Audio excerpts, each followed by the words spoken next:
بسم الله الرحمن الرحيم.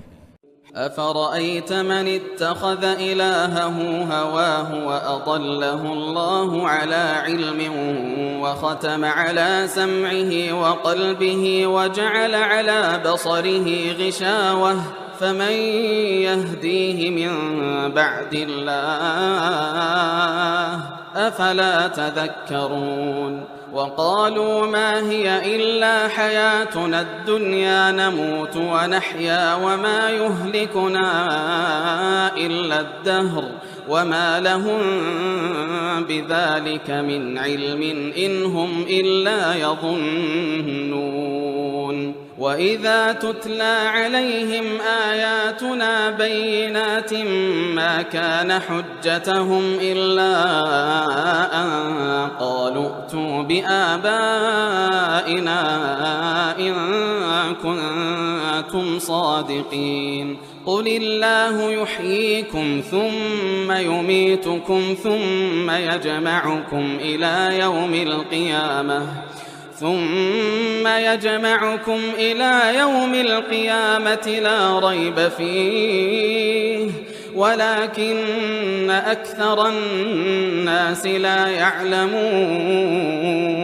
ولله ملك السماوات والأرض ويوم تقوم الساعة يومئذ يخسر المبطلون وترى كل أمة جاثية كل أمة تدعى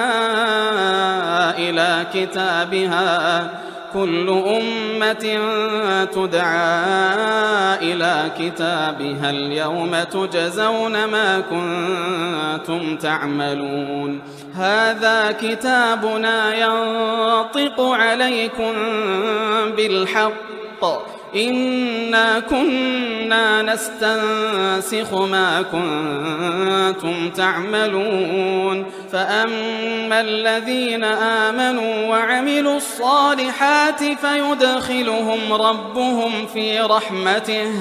ذلك هو الفوز المبين وأما الذين كفروا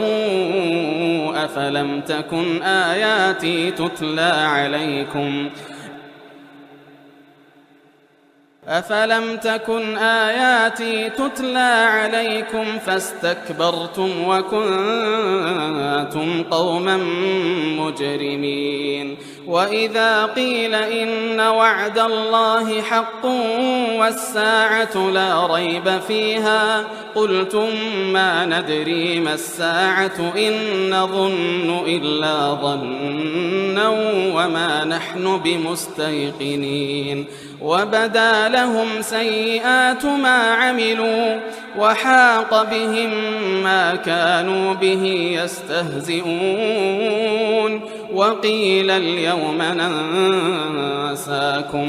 وقيل اليوم ننساكم كما نسيتم لقاء